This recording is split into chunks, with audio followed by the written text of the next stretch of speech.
বন্ধুরা, আশা করি তোমরা সকলেই ভালো আছো। আজকে যে মুভিটির গল্প তোমাদের জানাবো সেটি মুক্তি পেয়েছিল 2019 সালে। এই মুভিটি তামিল ভাষায় মুক্তিপ্রাপ্ত একটি ভারতীয় সাইকোলজিক্যাল মিস্ট্রি থ্রিলার, যা পরিচালনা করেছেন ভারত নীলাকাটন। সত্যি বলতে এই মুভিটি দেখার সময় আমি এতটাই থ্রিলড হয়ে পড়েছিলাম যে মুভিটির প্রতিটি সিন আমি নিজে অনুভব করতে পারছিলাম। তাই আজকে ভিডিওতে আমি তোমাদের এই মুভি গল্প আরও বিস্তারিত বলার চেষ্টা করব, যাতে করে তোমরা ওই মুভিটি ফিল করতে পারো। তবে একটা কথা অবশ্যই বলবো, এই মুভিটির ক্লাইম্যাক্স অবশ্যই তোমাদের অবাক করে দেবে।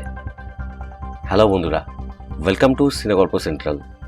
আজকের মুভির নাম K13। মুভিটি শুরু হয় একটি ছেলেকে দিয়ে, যাকে অচৈতন্যভাবে একটি চেয়ারে বাঁধা অবস্থায় দেখা যায়। এই ছেলেটির নাম মাধি। যখন তার জ্ঞান ফিরে আসে তখন সে দেখতে পায় সে একটি অচেনা ঘরের মধ্যে রয়েছে। সে চেয়ার থেকে উঠতে চাইলেও পারছিল না, কারণ সে চেয়ারে বাঁধা ছিল। মাধি নিজেকে ছাড়ানোর জন্য আপ্রাণ চেষ্টা করতে থাকে, আর সেটা করতে গিয়ে সে চেয়ার সমেত নিচে পড়ে যায়। আর তখনই সে সামনে থাকা একটি সেলফের কাঁচে তার পেছনে কাউকে বসে থাকতে দেখতে পায়। সে যখনই তার কাছ থেকে সাহায্যে আসায় পেছন ফিরে, তখনই সে মেঝেতে পড়ে থাকা রক্তের উপর পড়ে যায়। সে দেখতে পায় একটি মেয়ে তার সামনে মৃত অবস্থায় বসে আছে, যেটা দেখার পর মাধি আবার জ্ঞান হারায়। এর পরের সিনটি ফ্ল্যাশব্যাকে চলে যায়, যেখানে দেখানো হয় এই মেয়েটির সাথে মাধির পরিচয় হয়েছিল একটি নাইট ক্লাবে ঠিক আগের দিন রাতে। মেয়েটির নাম ছিল মালা, যাদের মধ্যে খুব কম সময়ে একটা সম্পর্ক তৈরি হতে শুরু করে। মাধি মালাকে বলে সে একজন মুভি ডিরেক্টর। সে প্রথমে একজন অ্যাসিস্ট্যান্ট ডিরেক্টর থাকলেও এখন সে নিজেই একটি মুভি বানানোর চেষ্টা করছে। কিন্তু তার প্রথম মুভিটি কোনো কারণে শুটিং শুরু 10 দিনের মধ্যে বন্ধ হয়ে গেছে, যে কারণে সে একটু আপসেট হয়ে পড়েছে। আর তার বন্ধুদের সাথে এখানে এসেছে একটু ফ্রেশ হওয়ার জন্য। যে কথা শুনে মালা মাধিকে সান্ত্বনা দেয় আর বলে সেও একজন স্টোরি রাইটার, আর মাধির মতন তারও জীবনের প্রথম লেখা বইও খুব বেশি জনপ্রিয় হয়নি। আর যে কারণে সে একটি নতুন বই লেখার চেষ্টা করছে, কিন্তু সে মনের মতো প্লট খুঁজে পাচ্ছে না, তাই সেও একটু ডিপ্রেশনে আছে। এরপরে অত্যধিক মদ্যপ থাকার দরুন মাধি মালার সাথে ঘনিষ্ঠ হওয়ার চেষ্টা করে। আর এর পরেই সিনটি বর্তমানে চলে আসে, আর দেখানো হয় মাধির জ্ঞান ফিরে এসেছে। মাধি কোনোভাবেই মনে করতে পারে না নাইট ক্লাবে তারপরে কি হয়েছিল, কিন্তু জ্ঞান ফিরে আসার পর মাধি খুবই ভয় পেয়ে যায় এবং অনেক চেষ্টার পর নিজেকে ছাড়াতে সক্ষম হয়। একটু রিল্যাক্স হওয়ার পর মালা জীবিত আছে কিনা সেটা যাচাই করার জন্য মাধি মালার কাছে যায়। ঠিক সেই সময় মালার নাক থেকে একটি মাছি বের হয়, যেটা দেখার পর মাধি ভয় পেয়ে সেখান থেকে পালিয়ে যেতে চায়। কিন্তু দরজা খোলার সাথেই সে দেখতে পায় বাইরে কিছু বাচ্চা খেলছে। মাধি উপলব্ধি করে এইভাবে রক্তাক্ত অবস্থায় তাকে বাচ্চারা দেখলে ভয় পেয়ে চিৎকার করে বসবে, আর পরিণতিতে পুলিশ তাকে অ্যারেস্ট করতে পারে। তাই মাধি আবার দরজা বন্ধ করে দেয়। এরপরে মাধি ফ্ল্যাটের বাকি রুমগুলি চেক করে কোনো সূত্র পাওয়ার উদ্দেশ্যে, আর দেখতে পায় ঘরের কিছু দেওয়ালে সরি লেখা আছে, কিন্তু সে এসবের কিছুই বুঝে উঠতে পারে না। তখনই মাধি নিজের বন্ধুদের কল করার জন্য নিজের মোবাইল খুঁজতে শুরু করে, আর তার হঠাৎ মনে পড়ে গতকাল রাতে মোবাইলটা সে নাইট ক্লাবে ফেলে এসেছে। এমন সময় সে মালার মোবাইলটা খুঁজে পায়। সে যখন সেটা তুলতে যায় তখনই তার শরীর থেকে এক ফোঁটা রক্ত মোবাইলের উপর পড়তে থাকে। মাধি দ্রুত উপলব্ধি করে যদি তার শরীরে এক ফোঁটা রক্ত এখানে পড়ে যায় তখন পুলিশ তার তদন্ত করে তাকে অ্যারেস্ট করতে পারে। তাই মাধি সঙ্গে সঙ্গে এই রক্ত ফোঁটাটা হাত দিয়ে ধরে ফেলে, আর বাথরুমে গিয়ে তার শরীরে লেগে থাকা সমস্ত রক্ত ধুয়ে ফেলে। এরপরে হঠাৎই কলিং বেলের শব্দ শুনে মাধি চমকে ওঠে। সে নিঃশব্দে দরজার ওয়াচহোল থেকে দেখে একজন ডেলিভারি বয় মালা নামে একটা পার্সেল দিতে এসেছে। মাধি কিছুই বুঝে উঠতে পারে না সে কি করবে। এদিকে ডেলিভারি বয় কলিং বেল বাজাতেই থাকে। এমন সময় মিতু নামে একটি মেয়ে ডেলিভারি বয়কে মালার রুমের দরজার সামনে দাঁড়িয়ে থাকতে দেখে বলে মালা হয়তো এই মুহূর্তে তার রুমে নেই, তাই পার্সেলটা চাইলে সে তাকে দিতে পারে। ডেলিভারি বয় যখনই পার্সেলটা দিতে যাবে ঠিক তখনই মালার রুমের ঠিক উল্টো দিকের রুম থেকে তিলক নামে একটি ছেলে বেরিয়ে আসে, যে কিনা মালার সাথে ফোনে কথা বলছিল। যেটা দেখে মাধি অবাক হয়ে যায়, কারণ মালা তার সামনে মৃত অবস্থায় পড়ে আছে, আর তার মোবাইলটা তার পাশে সুইচ অফ অবস্থায় পড়ে আছে। তাহলে এই তিলক নামের ছেলেটা কেন মালার সাথে কথা বলার মিথ্যে অভিনয় করছে? যাই হোক, এদিকে তিলক ডেলিভারি বয়কে বলে মালা তাকে পার্সেলটা নিতে বলেছে। সেই সময় ডেলিভারি বয় প্রশ্ন করে বসে মালার মোবাইল তো সুইচ অফ হয়েছে, তাহলে তিলক কিভাবে মালার সাথে কথা বলল? সেই সময় তিলক খুব সুন্দরভাবে ম্যানেজ করে বলে যে মালা তার অফিস ল্যান্ড নাম্বার থেকে কল করেছিল। ডেলিভারি বয় একটু কনফিউজড হলেও আর কোনো উপায় না পেয়ে তিলককে পার্সেলটা দিয়ে দেয়। তার সাথে সে তিলকের মোবাইল নাম্বারটাও নিয়ে নেয়। তিলককে দেখার পর মাদির মনে পড়ে একে সে গতকাল নাইট ক্লাবে রেখেছিল, যেখানে মালাকে বিরক্ত করার জন্য তাকে ক্লাব থেকে বের করে দেওয়া হয়। আর সত্যি বলতে তিলকের আচরণও বেশ সন্দেহজনক। তখন মাদিও ধারণা করে হতে পারে এই তিলকই হয়তো মালাকে হত্যা করেছে আর তাকে ফাঁসিয়েছে। আর যে কারণে মাদি খুব সতর্কতার সাথে যেখানে যেখানে তার ফিঙ্গারপ্রিন্ট লেগেছিল তা মুছতে শুরু করে। সেই সময় তার হঠাৎ করে মনে পড়ে আজকের দিনটি তার কাছে খুব গুরুত্বপূর্ণ দিন ছিল। আর মুভিটি আরও একবার ফ্ল্যাশব্যাকে চলে যায়, আর দেখা যায় তার প্রথম মুভির কাজ বন্ধ হয়ে যাওয়ার পরেও প্রডিউসার তাকে আরেকটা সুযোগ দিয়েছিল এবং বলেছিল দুদিনের মধ্যে যদি সে আরেকটা ভালো গল্প দিতে পারে তাহলে আবার শুটিং শুরু হবে। মাদি বাড়ি ফিরে চিন্তা করতে থাকে কিভাবে আরেকটা নতুন গল্প তৈরি করবে। আর এই সময় মাদি কয়েকজন বন্ধু তার বাড়িতে আসে আর তাকে নাইট ক্লাবে নিয়ে যাওয়ার চেষ্টা করে। মাদি তার বন্ধুদেরকে বারবার বারণ করা সত্ত্বেও তারা ছিল নাছোড়বান্দা, তাই সে তার অনিচ্ছা সত্ত্বেও তার দুষ্টু বন্ধুগুলোর সাথে নাইট ক্লাবে চলে যায়। কিন্তু পথে যাওয়ার সময়ও সে চিন্তামুক্ত হতে পারে না এবং অবশেষে তারা নাইট ক্লাবে এসে উপস্থিত হয় এবং সে দেখে যে একটি মেয়ে অনেকক্ষণ ধরে তার দৃষ্টি আকর্ষণ করার চেষ্টা করছে। তখনই মুভি সিনটি আবার বর্তমানে চলে আসে। মাদি তার সামনে পড়ে থাকা মৃত মালার দেহকে প্রশ্ন করতে থাকে সে কে, কেন সে এরকম করলো, যার জন্য তার 10 বছরের কেরিয়ার এইভাবে শেষ হয়ে যাবে। তার একটা নতুন গল্প দেওয়ার কথা ছিল, সেটার জন্য আর মাত্র একটি দিন বাকি। আবার সে এটাও ভাবলো যে মেয়েটি নিজে আত্মহত্যা করেছে নাকি কেউ তাকে হত্যা করেছে। এই সমস্ত ভাবতে ভাবতে সে তার মাথা স্থির করে আর ভাবতে থাকে কিভাবে এই ফ্ল্যাটের থেকে বেরোতে পারে। আর তখনই সে এটাও উপলব্ধি করে তার খুব খিদে পেয়েছে, তাই চারপাশে সে খাবার খুঁজতে লাগলো। শেষমেশ মেয়েটির ফ্রিজে পড়ে থাকা একটি আপেল বের করে খেতে শুরু করে। তারপর হঠাৎ করে কারেন্ট চলে যায় আর মাদি তখন ভাবলো এটাই তার পালিয়ে যাওয়ার উপযুক্ত সময়। সে তখন তার আধ খাওয়া আপেলটা মেয়েটির ঘরে থাকা ডাস্টবিনে ফেলতে গেল, কিন্তু সে ফেললো না, কারণ মাদি ভাবলো যদি আপেলটা পুলিশের হাতে পড়ে তাহলে তার ডিএনএ টেস্ট করে পুলিশ তাকে ধরতে পারে। তাই সে আস্তে আস্তে মালা ঘরে থাকাকালীন যে সমস্ত প্রমাণগুলো ছিল সেগুলো সব লোপাট করতে শুরু করে। সে মালার আলমারি থেকে একটি কাপড় নিয়ে তার 2 হাতে পেঁচিয়ে নিয়ে তার ফিঙ্গারপ্রিন্টগুলো মুছতে থাকে। মেঝেতে পড়ে থাকা রক্তের মাঝে তার নিজের মাথার চুল খুব সাবধানে সরিয়ে নেয়, এমনকি মালার মৃতদেহকে নিচে রক্তের মাঝে শুইয়ে দেয় যাতে পুলিশ কোনোভাবেই কোনো প্রমাণ না পায়। এরপরে মাদি যখনই মালা ফ্ল্যাট থেকে বেরোতে যাবে তখনই তিলকের ফ্ল্যাটের কলিং বেল বেজে ওঠে।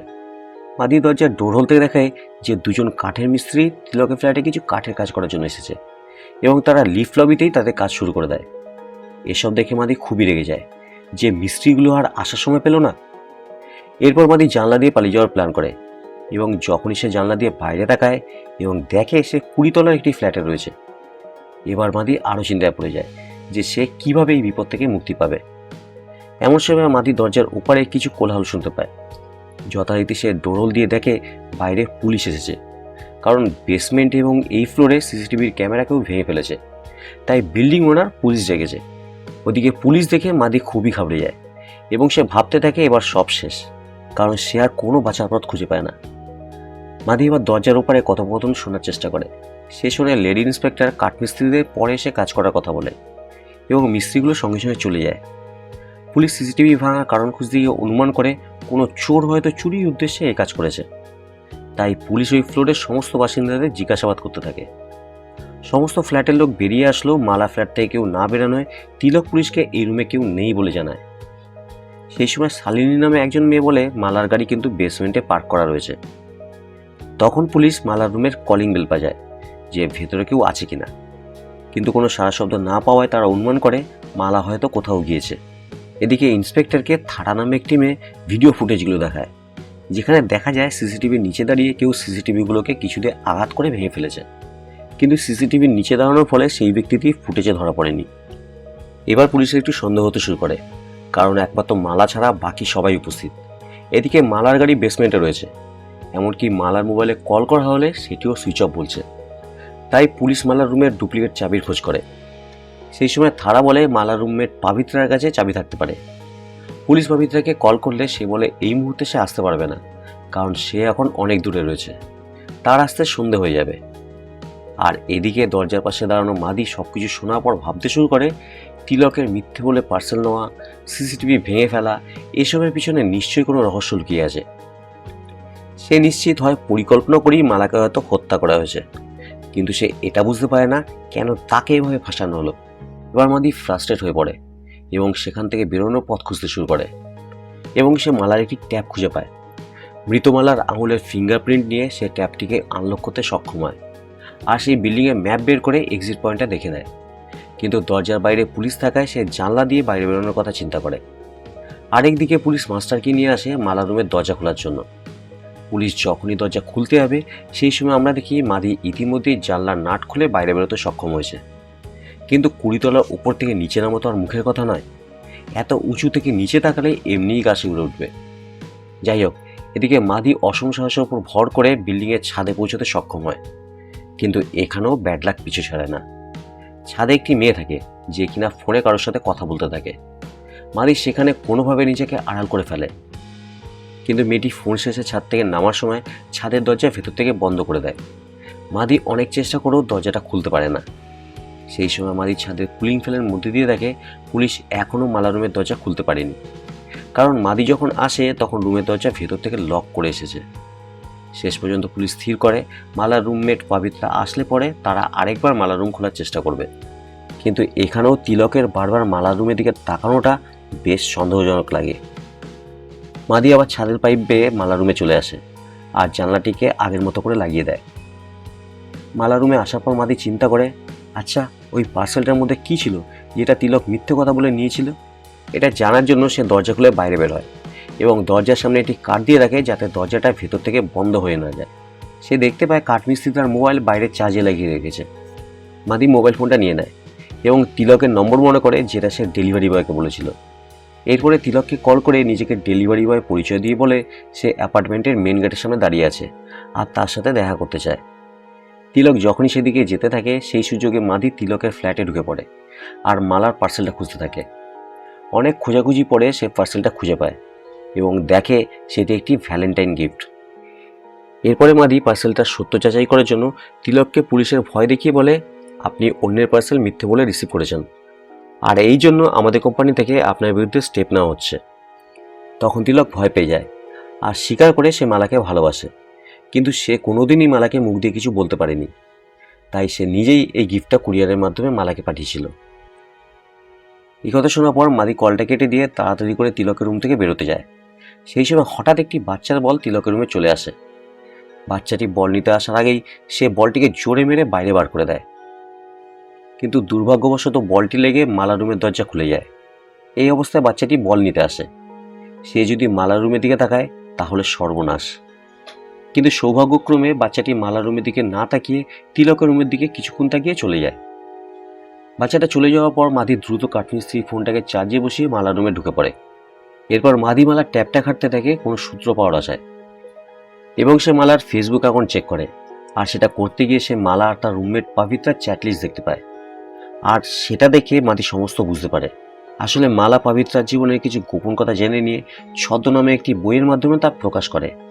সে কোনোদিন ভাবতে পারেনি যে কেউ বুঝতে পারবে এই ঘটনাটা কারোর জীবনের বাস্তব ঘটনা, কিন্তু দুর্ভাগ্যক্রমে পাবিত্রা ও তার হাজবেন্ড এটা বুঝতে পেরে যায় আর মালার সাথে তাদের সমস্ত সম্পর্ক শেষ করে দেয়। মালা তার সবচেয়ে কাছের বান্ধবীকে এভাবে হারানোয় ডিপ্রেশনে ভুগতে থাকে। মাদি এবার মালার আলমারি থেকে মিত্রা নামে একটি সাইকোলজিক্যাল হাসপাতালে কিছু কাগজ খুঁজে পায়। এখানেই সিনটা আবার ফ্ল্যাশব্যাকে চলে যায় আর দেখানো হয় মাদির প্রথম সিনেমা বন্ধ হয়ে যাওয়ার পরে মাদির ডিপ্রেশনে চলে গিয়েছিল আর তখন সে মিত্রা নামে একটি হাসপাতালে চিকিৎসা করাতে আসে। ডাক্তার সব শুনে তাকে আরেকজন মানুষের সাথে কথা বলার ব্যবস্থা করে যে নিজে কিছুদিন আগে ডিপ্রেশনে ছিল, যাতে করে মাদির ডিপ্রেশন অনেকটা কেটে যায়। কিন্তু মাদি তার সাথে যখন কথা বলতে যায় তখন তাদের মাঝখানে একটা কাজ দেওয়া ছিল যাতে করে তারা একে অপরকে দেখতে পারছিল না, কিন্তু আমরা দেখতে পাই। মাদি যার সাথে কথা বলছিল সে আর কেউ নয়, সে ছিল মালা।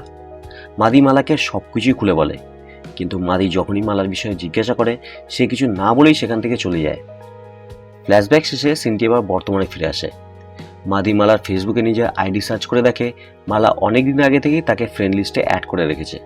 মাদি তখন নিজের পোস্ট সার্চ করতে গিয়ে একটা ভিডিও খুঁজে পায় যেখানে একটি মুভি দেখে বেরোনোর পর একজন মাদির কাছ থেকে মুভি রিভিউ জানতে চেয়েছিল। এমন সময় তার পেছনে মালাকে বেরোতে দেখা যায়, যার মানে মালা তাকে রীতিমতো ফলো করত। এছাড়াও মাদির বন্ধুরা একটা ভিডিও পোস্ট করেছিল যাতে তারা মাদিকে নাইট ক্লাবে নিয়ে যেতে চাইছে, কিন্তু সে বলছে সে খুব টেনশনে আছে কারণ তাকে দুদিনের মধ্যে একটা সাসপেন্স থ্রিলার স্টোরি লিখতে হবে। না হলে তার কেরিয়ার শেষ হয়ে যাবে। আর এই ভিডিওটাও মালা দেখেছে, যার মানে এটাই দাঁড়ায় যে মালা এটাও জানতো মাদি একটা সাসপেন্স থ্রিলার গল্প খুঁজছে, নাহলে তার ফিল্মি ক্যারিয়ার শেষ হয়ে যাবে। আর এই ভিডিওটা দেখার পরেই মালা নাইট ক্লাবে এসেছিল মাদির সাথে দেখা করতে, কিন্তু এই দেখা করার উদ্দেশ্যটা মাদি কিছুতেই বুঝে উঠতে পারে না। এরপর আরও একবার মুভিটি ফ্ল্যাশব্যাকে চলে যায় সেই রাতে নাইট ক্লাবে, যেখানে তারা দুজনে গল্প করার সময় মালা মাদিকে জিজ্ঞেস করছিল তার এই ডিপ্রেশন কাটিয়ে ওঠার জন্য সে এই মুহূর্তে কী পেলে সবচেয়ে বেশি খুশি হবে। তখন মাদি জানিয়েছিল এই সময় সে একটি সাসপেন্স মুভির গল্প পেলে সবচেয়ে বেশি খুশি হবে। মালা বলে তুমি যেটা চাইছো সেটাই পাবে, কিন্তু এখানে নয়, তার ফ্ল্যাটে। তারপর মালা মাদিকে তার ফ্ল্যাটে নিয়ে যেতে থাকে। আর একটা কথা তোমাদের জানিয়ে রাখি, মাদি এতটাই ড্রিঙ্ক করেছিল যে তার কোনো রকম হুঁশ ছিল না, তাই নাইট ক্লাবের কথা, মালার সাথে গাড়িতে তার ফ্ল্যাটে আসার কথা তার কিছুই মনে ছিল না। এরপর মালা মাদিকে তার ফ্ল্যাটে নিয়ে এসে একটি চেয়ারে বসিয়ে দিয়ে বলে, আমি এর আগে একটা গল্প লিখতে গিয়ে একজনের জীবন নষ্ট করে দিয়েছি, কিন্তু আজকে আমি তোমাকে এমন একটি গল্প দিতে চলেছি যাতে তোমার জীবনটা শুধরে যাবে।